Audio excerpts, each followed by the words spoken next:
Hello, Benjamin. Hello, good afternoon. Hi, good afternoon. How are you doing? I'm fine, and you? I'm very well. Thank you so much for joining this call. My name is Lanre Adeoye, and I'm excited that you are here. How's your week been? Very well, thank you. All right.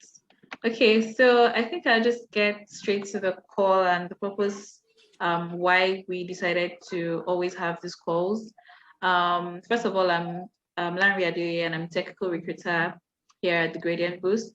And what we do at Gradient Boost is to intelligently match um, data science professionals and data engineering talent from across Africa to global opportunities. So the purpose of the call is to just get to know more about you, learn about like a very interesting product that you've worked on, and also have a sense of the kind of opportunities that you are looking out for. I hope that's okay.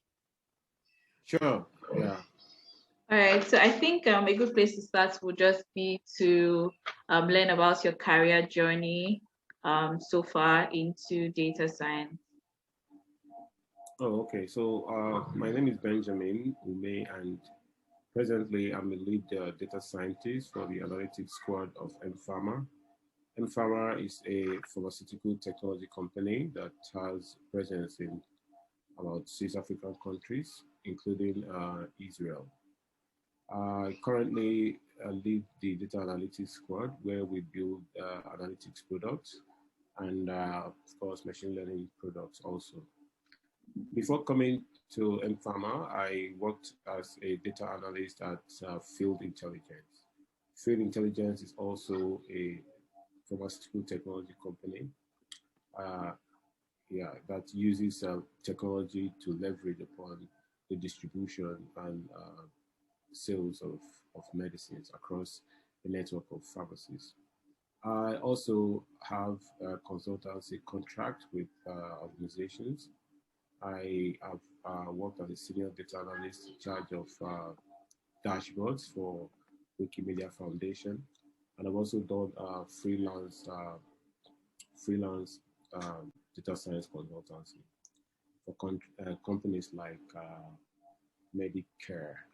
Yeah, if I'm not wrong. Uh, Mm, so, okay, so oh, of course, go ahead, please. oh, are you done? Yeah, basically, for All now. right. Yeah, sure, sure. Thank you. Okay, so I think I wanted to also have a sense of what kind of opportunities are you looking for? Are you looking for full-time remote roles or contract roles? Just let me what kind of what's your work style like? Also, what's like a in terms of remuneration, what's the kind of remuneration that you would look out for? Oh, okay. I'm open to full time remote role, and Mm, I'm also open to full time. Contract roles, remote roles also. okay. But the contracts should be at least some months, not just within 1 month, and you start shuffling. It should Mm, be from 2 3 months upwards. Cool. okay. And for my remuneration, for contract roles that are not full time, I take per hour, of course, $60 per hour, Mhm. and for full time roles, the least the last offer I got was $5,000, but I didn't take it because it meant that I would have to be living where I stay to make some travels at times.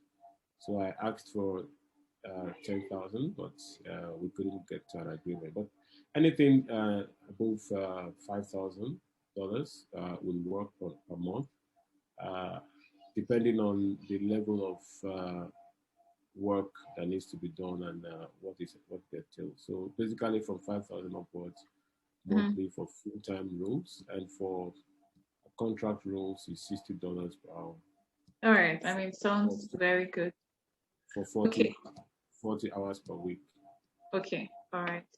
Got that. Okay. So I think right now I'll just be keen to just hear about you speak about like a project that you're very excited to talk on, or like your most interesting project, just really from the point of when it was started, when it was initiated, how you went about that, if you got data, how did you like collect this data, up until the point of how this project impacted on the business. Sure. First of all, I must say that I have passion for using data to solve solutions. I mean, to solve problems and get solutions that have impacts. I've been that way since my years in the university. While studying economics, I was very, very interested in econometrics up to the point of advanced econometrics. And when I was in my final year, I was actually teaching postgraduate students advanced econometrics. And if you know that machine learning and AI and most part of data science are interwoven with with econometrics.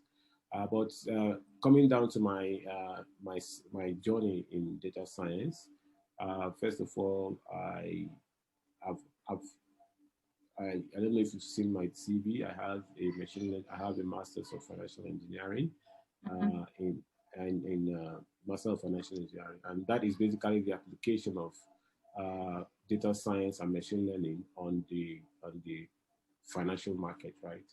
So my start first was building algorithms. Algorithms are strategies that you automate, and you have your strategies tied to the New York Stock Exchange, and they start trading for you based on specified groups, right? But that's on the private end. But the project I want to mention here, I've also done some projects that are very, very interesting, like dynamic pricing optimization. And what that does is it tends to tell you the price that you should charge at every point in time for a particular goods, given the state of the demand, right? To make sure you get the most profits. But the project I want to delve into is the automated reallocation of drugs, right? Products, let me not use drug. For example, you have chains of stores, or let's say branches within a network that sells products, right? The project actually aimed to solve the problem of overstocks, right, and shortages. What that means is you have like 5 branches or 10 branches, and for a particular goods, let's say good A, you might have a lot of them in store 1, but you have less of them or even none of it in another store. Because and that is a lot of inefficiency, because in the stock where you have less of that product, there are demands, there are lost sales. People come to ask for the product and they don't get it to buy, whereas you have it in another store that is not selling, right? So because of that, you experience what is called loss of revenue resulting from lost sale. And the money that the drug or the product, the money that you used to buy the product is just tied down. It's supposed to be turning over and giving you more revenue, but it's tied down just because we lack the insight to know which particular facility sells that drug the most and to allocate it. So to solve that problem, the problem is two-sided, right? One facility has more of the stock, it's called overstock. Then the other facility has none of the stock or very little, because it's called stock out, right? So to solve the problem, I built a machine learning system that tells us what a particular store or branch of a company will sell for a particular product at every point in time. It depends on the time interval you want to use. If you want to say 1 day, so the system comes and tells you, oh, this particular drug facility will be selling this amount of this product tomorrow, right? But it has less than that amount, right? So the system will come back and tell you, you need to send this amount of this product to this facility. Then that is one recommendation.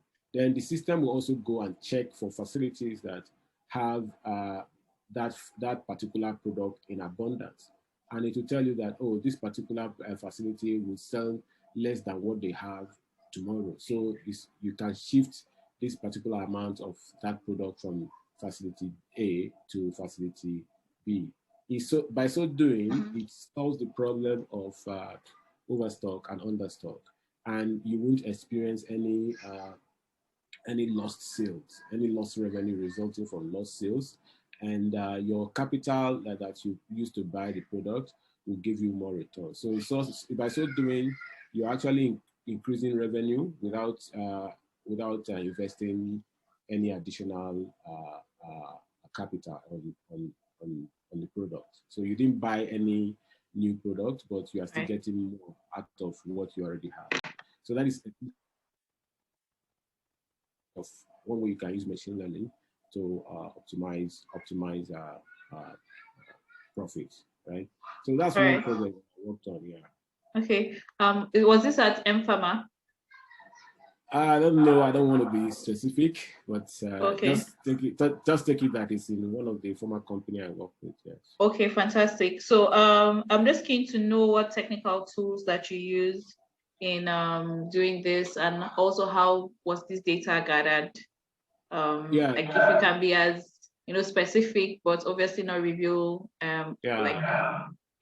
Yeah, so yeah, we have data, right? We have sales data, because basically what is required to build this machine learning products is the sales data, right? But apart from sales data, you find out that sales is only what is recorded. There might be some people that come to buy, but the particular branch may not have the product at that particular point in time.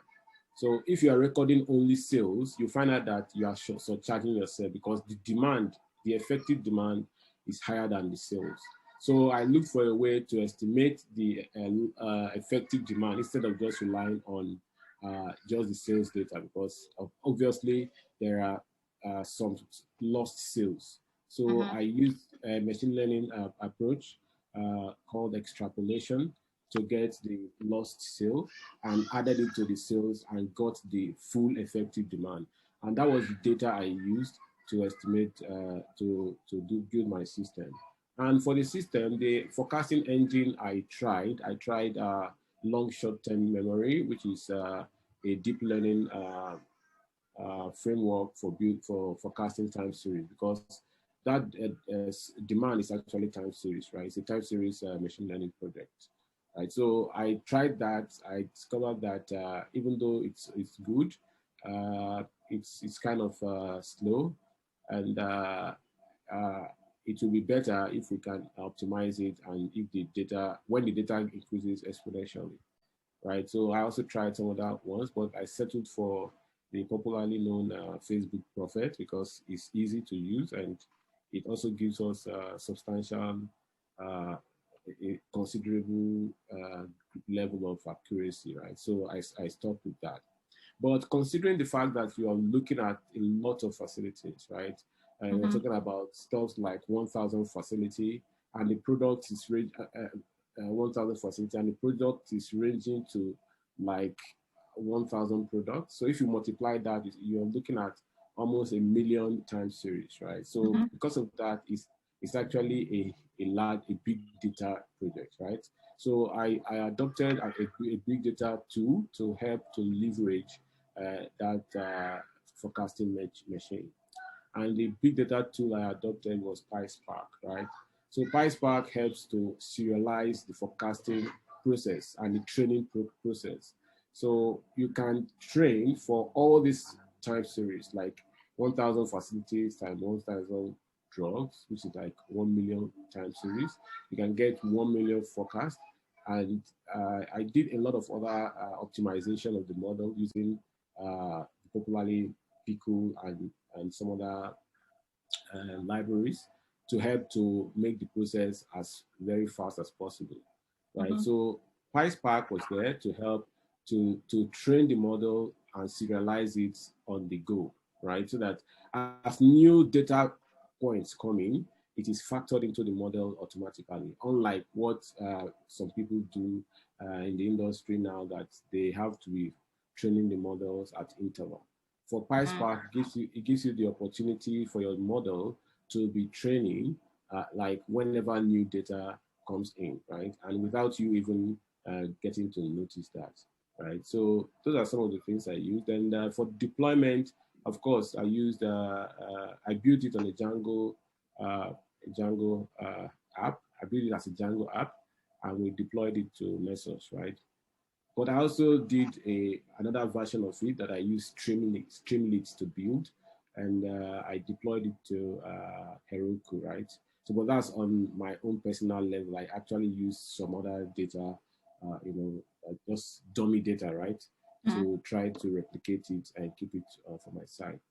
So those are some of the tools. That's some of the tools and techniques that I employed. Yeah.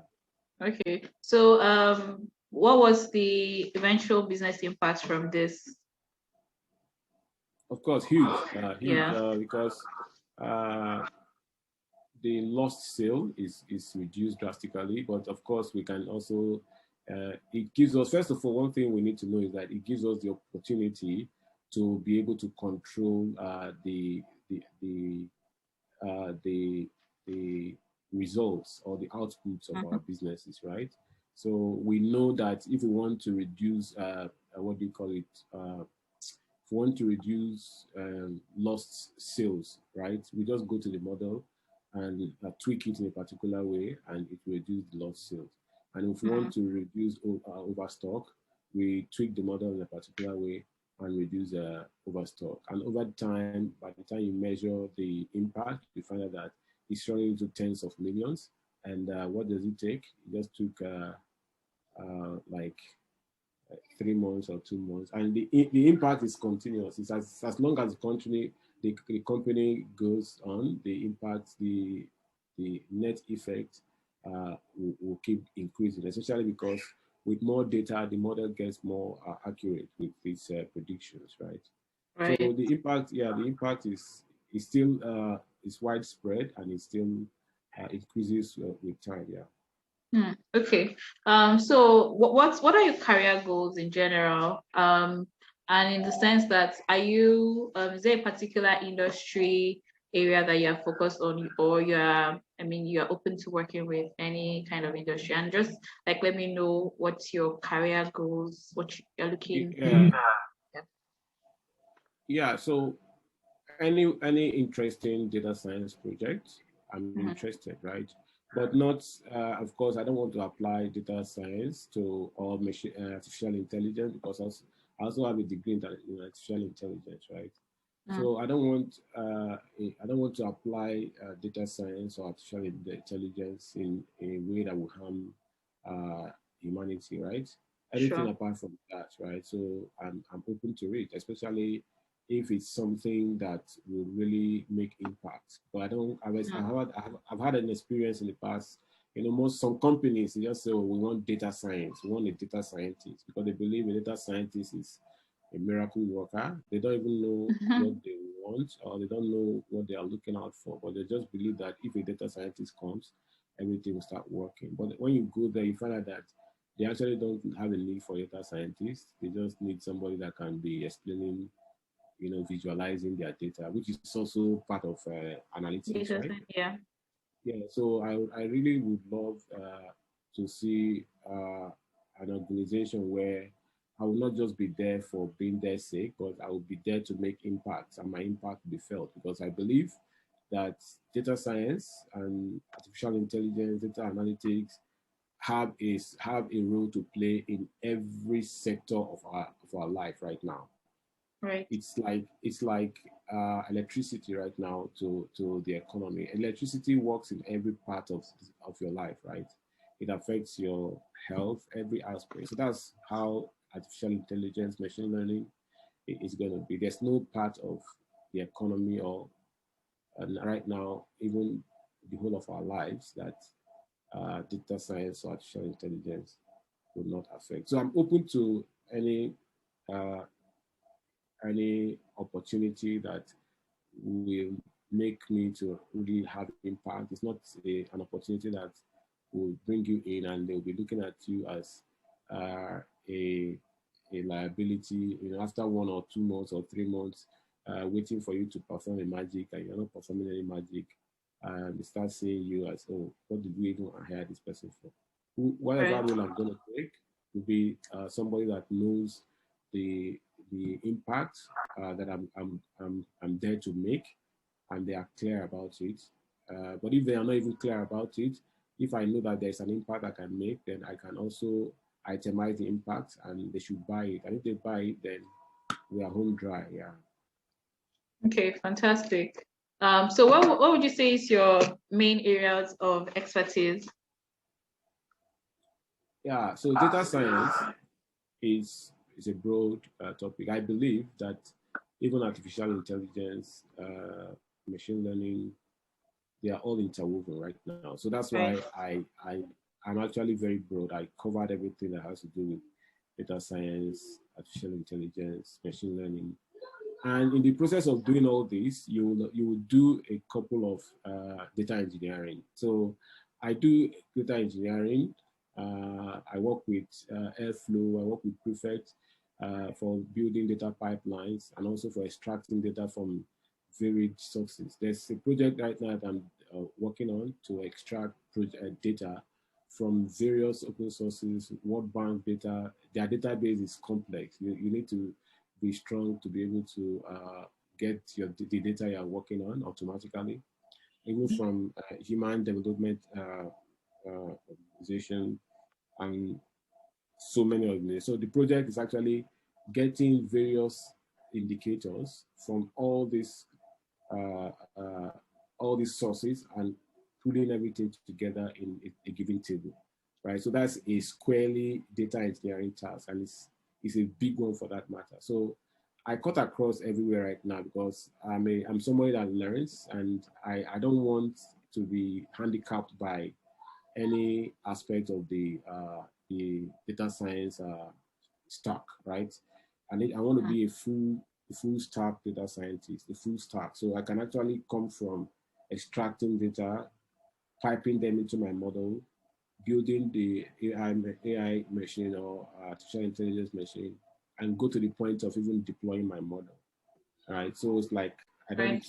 I can do the whole value chain of data science. So, but the one I'm actually more concerned about right now, because I can't tell you that I will do front end, even though I might be able to use Streamlit and some other and Django to build a UI. I'm not a front end person. The area I'm interested is in building those machine learning, artificial intelligence, or data science or data analytics tools that will bring value to our to any organization I'm working with. Mm. Yeah. All So right. one thing I will also want to add is, that makes me a great data analyst, right? Because I have all these tools and I also have the business experience part of it, right?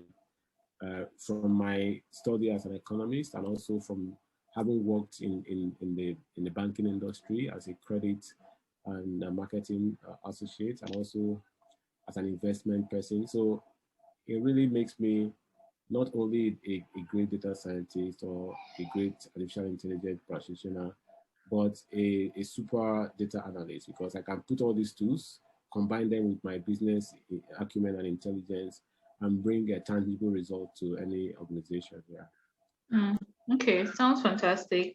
So the last project you spoke about that you did, I mean the one your most interesting project and the one you spoke at length about, did you Mm. work with a team or did you work independently? And if you did with a team, what was your role? Like just explain to me how you everything came together. Yeah. So the product was actually my idea because the team I'm working with right now we are still more focused about because we have uh, a lot of requests, that have to do with building analytics products and reports, and dashboards, right? So I've had that idea from even before I joined the organization, right? So it was my idea. I was building a personal project on my own, because I knew that that's one of the pain points of most organizations, right? To be able to optimize, uh, allocate resources in an optimum way. So I had that idea. I broke it down, and it's one of the things I sold to the organization before coming in. But when I came in, it's like everybody was so busy building reports. So I kept singing it and singing it to the project manager until the project manager bought into it, and we brought it into our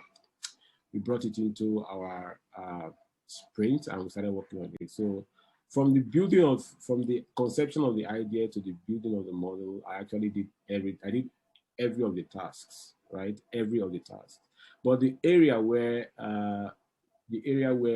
people came in was where we have to determine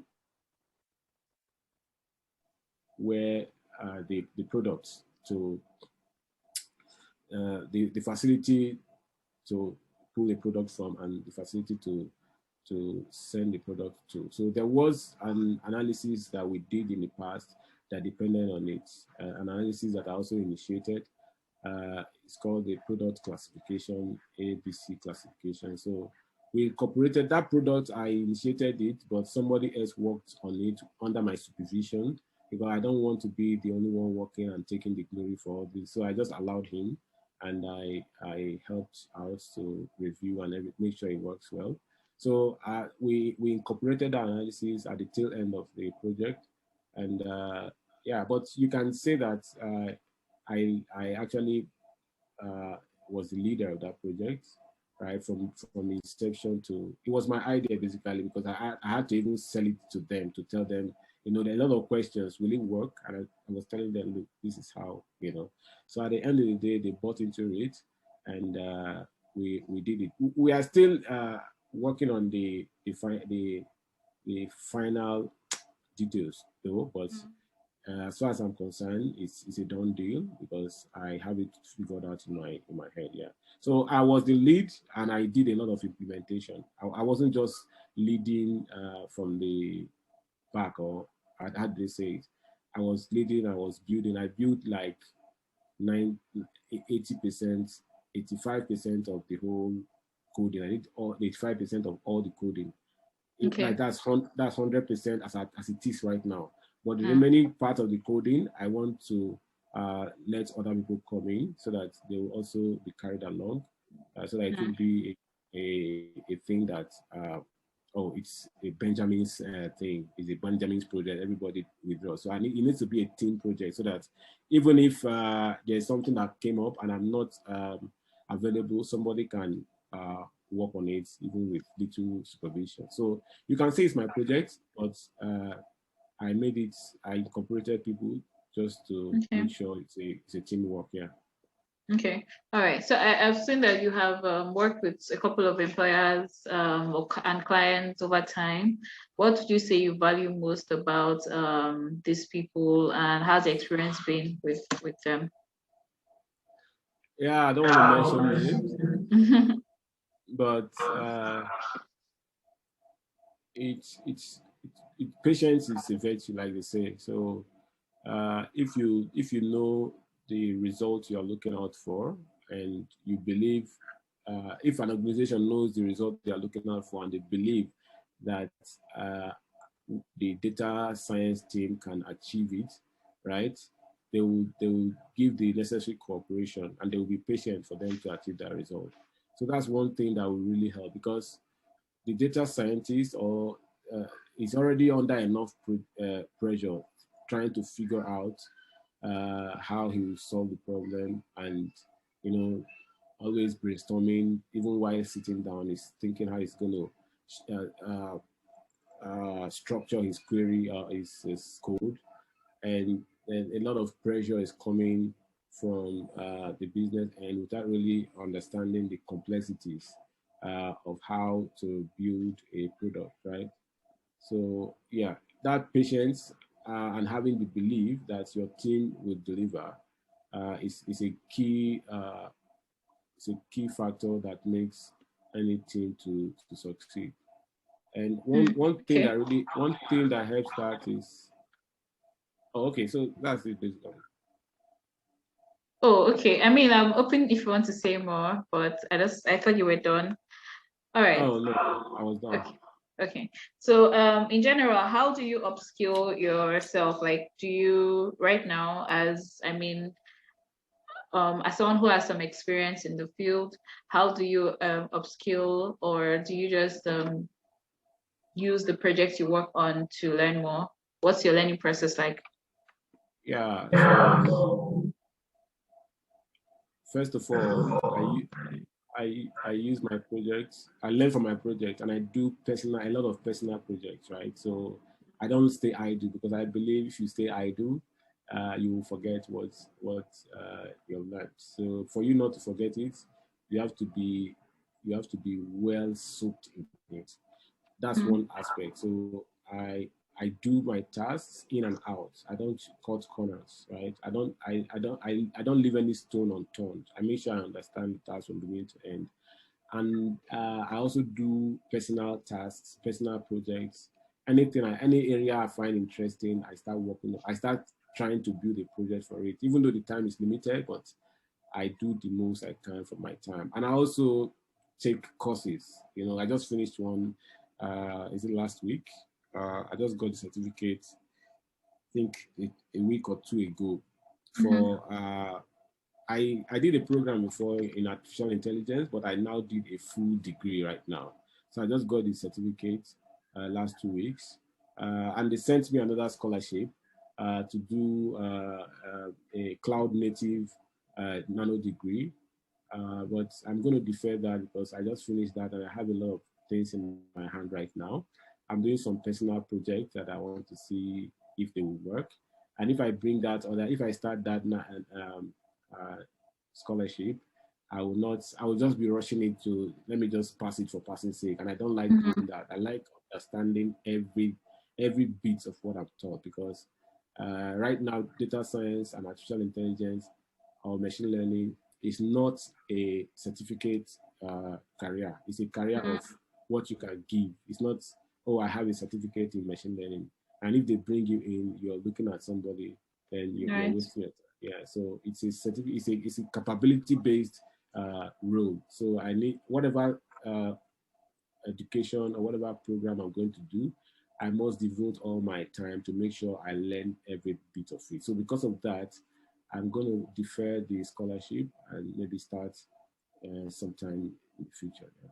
So that's Okay. how I'm an avid learner, right? Mm. Yeah, I'm an avid learner. If you check But if you yeah. check my LinkedIn profile, you see that I can't even count the number of certification. I think about 10 or so. So, and I'm Mm. still adding more. Yeah, so that's the kind of person I am. Yeah. Okay. So, like, what are your sources for learning? If you can explain or like mention some of them. Oh, of course. The non-formal ones, my links on link. I have links networked of data scientists that I am connected to on LinkedIn and some other uh, data. I mean, social media platforms. And I also follow data science uh, handles in Mm. LinkedIn, right? So when there is a new when there's a new invention in data science or there's a project that was done, when they share it, and that's one way I learn too. So when they share any new library and they talk about how good it is, I test it out immediately, right? So I don't wait for it. So even libraries that people have not heard of, I've known them beforehand. And when you test them and you find out how good they are, you will tend to see how you can use them in your organization. So when the need arises, you will just remember, oh, this thing, I can solve it with this particular library I worked on. So that's one way of learning from my platforms in LinkedIn particularly and some other Mm. ones. When they share these things, I research them immediately and I add them to my knowledge base. Then the second one is uh, I have scholarship, right? This Udacity, I applied for their scholarship. What do you call it now? To be getting notification for scholarships, right? So any scholarship that comes up, uh, uh, I feel that I want to do it. I just apply for it immediately, and after test, if I pass it, great. Because I've been looking out to do a data science. An AI nano degree, but the cost was actually on the high side. But when the scholarship came, I just grabbed it with both hands, and thankfully I succeeded at one go. Most times you have to do it over and over and over again before you succeed. But thanks to God, I got it at one go. So that's Okay. one way, scholarships, right? Yeah, and of course, there's the World Punch University that also gave me open source training. Yeah. Apart from that, I also apply for some courses. I do paid courses. If you look at the Coursera courses I did, they are mainly paid courses. So if I see any course I think will help my career, I log in immediately and I pay for it and I start it. Another source is Pluralsight. My company, one of the companies I work for, has Pluralsight, right? And that Pluralsight, there are a lot of resources there. That's basically from where I learned Django. Even though I did other researches, but they helped me so much with Django, and they helped me also with things like Airflow and some of my data engineering tools. So I learned from varied sources. Yeah. Mm. Okay, okay. And congratulations on the scholarship you got, by the way. But that sounds very interesting. Thank you very much. Yeah, so I mean, when working with a team, what has been the major challenge that you've encountered working with a team? So there's a teamwork, because if you don't have a team, you can't do it alone. That's definitely the case. So you need a team, no matter how brilliant or how intelligent you are. You need a team. So, but one thing I discovered is one thing that helps in a team is if all hands are not equal. They say a team is as strong as the weakest. A chain is as strong as the weakest link, right?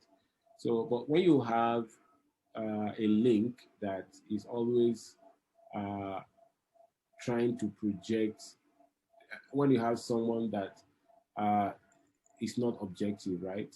There are other things apart from the excellence of the work that he's aiming out for. Maybe he's looking out for glory, right? Instead of you to wait for your time or work hard to get what you want, you start doing politics, and you start being emotionally unbalanced. That affects the team performance, right? For example, when we come into discussion, you instead of looking at things objectively and making argument, your argument gets influenced by emotion, right? And maybe things like, I want to be the head, strife and everything. That destroys any team. In Mm. situations like that, yeah, in situations like that, I just let the person know, oh, this way you're going, it's not helping us. Then I do my part by being as objective as possible, make sure nothing wrong comes from my end, and pray that the person comes back to his senses and the teams continue to work. Mm. The one part of the team that might be a problem is when you have somebody that is not very capable. But if that person Yeah. that is not capable is also cooperative, then you know that he's open to learn, and that is a good indication. Yeah. All right. Okay. So I just want to, I mean, since you're a more senior data scientist, do you tend to like mentor junior talent? And how do you do that? Do you is that a conscious thing for you? Yeah, so I've been thinking of it this afternoon though. I have a couple of people in my company right now that I'm mentoring, about two guys, right? But me, I don't pity myself when I want to get something, right? I don't pamper myself. What I mean, I go all out. If it means for me to sit from night till morning just to get a particular thing, to know it and to know how it works from beginning to end, I will do it, right? So, but I don't want to push people as hard as I push myself. Just a minute, please. Okay, it's fine.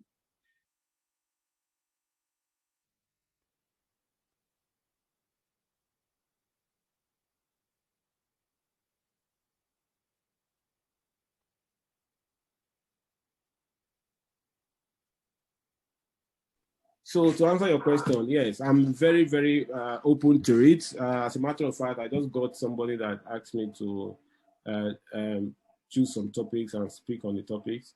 I've also spoken to a group of people in Ghana in this uh, Pi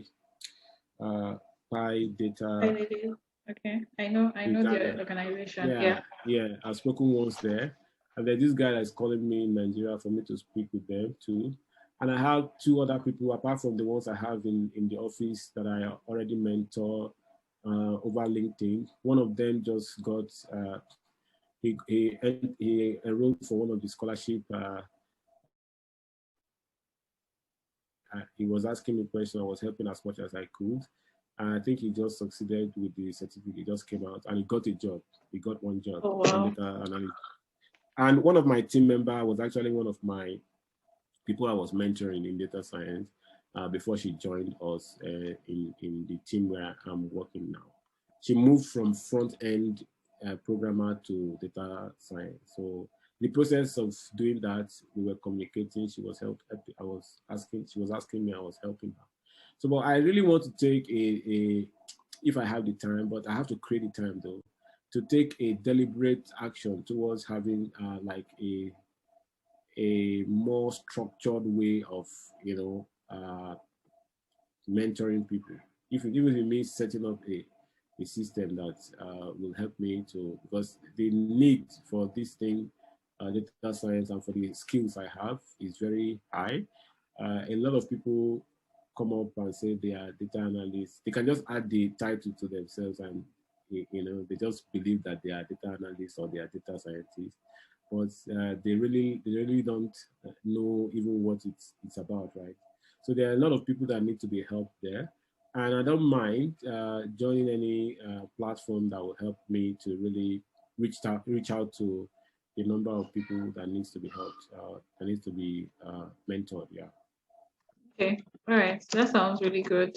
So I mean, as we round up this conversation, what would you say is like your biggest strength technically as well as your weakness? And then also on the soft skill end, what would you also consider to be your strength and your weakness? Yeah, on the soft skill, I think my strength is, ironically is my weakness if I don't manage it very well, and that is tenacity, right? If Mm, you give me a task to do, and if you know that a task is not possible, don't give it to me to do, right? Because I will spend all my days trying to solve it, mm, right? So yeah, so if you know that a task is not possible, don't give it to me. But if you think it's not possible and maybe you are not sure, but you want to try me, then don't worry, I will solve it for you. So that's actually my strength. I'm tenacious. I don't leave a task undone, especially when I know that it has a benefit and it has an impact, right? And that becomes a weakness when you overdo it, right? When you stay forever doing one particular task, you don't want to let go, right? So, right. but I've actually learned to strike a balance, to curtail the losses. So what I do is, when you give me a task, I try as much as possible to find out, even before starting it, whether it's possible, right? I do all the research, I do all the preliminary analysis and exploration to see, from a distance to see, is this thing feasible, right? That's one way I manage my that's part of my short weaknesses. Another way is I do that's what we call the fail fast approach. Mm, I try it, and if it's not going to be possible, let it fail quickly so that I will leave it and move on to some other things. So those are some of the ways I handle my excessive tenacity, which is a weakness. Then okay. yeah, so that's it. How about for your soft skills? Oh, that's the soft skill I just mentioned, right? Tenacity. Okay. So how about Mm. technically, what's that strength and weakness for you? Yeah, so technically, I have critical thinking, right? It's what is called algorithm. Some people think it's if you know how to write a script, then you are a data scientist. No, you can know how to write all the script, but if you don't have that critical thinking, right, the ability to transform a real life problem into computational problem, you know, Mhm. yeah. So that's my strength, and that's what I see. A lot of people lack. You know, they are good. They can write code, they can write query, you know, but how to get those query to have impact in real life is a different thing entirely, and that's my strength, right? And I believe my experience and my background from BSc economics, master's economics, and having been in business world even before joining the bank, I just believe it's endowed, it's naturally endowed, or it was enhanced by experience. But that's my strength, you know, the ability, the critical thinking part of it, and the ability to convert real world problem into computational problem and getting the computer to solve that computational problem. Right. Yeah. Okay. So what would you say is your weakness then? Weakness. I don't know. I really can't figure out anything now because anyone I see as a challenge, I make sure I conquer it.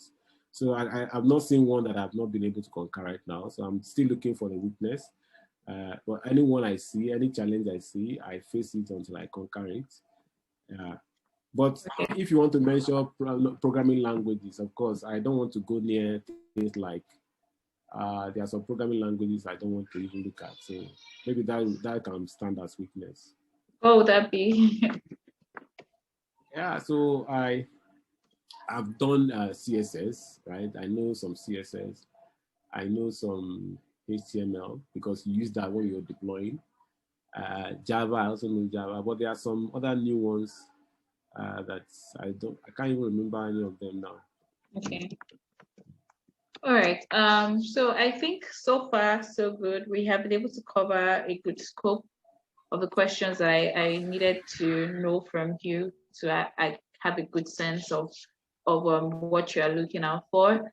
But I want to know, do you have any questions from me? Yeah, I have a question for you. Okay. What's your name again? Larry Adeoye. Yes, please. Do you work for the Gradient Boost? Yes, I do. Oh, when I checked your profile, you seem to work for someone else. I started working June, that's like this month, and it's Oh, actually okay. it's updated on my LinkedIn. So Oh, it's maybe you updated can on look your. at that again. Did you check it today? No, I'm not checking today.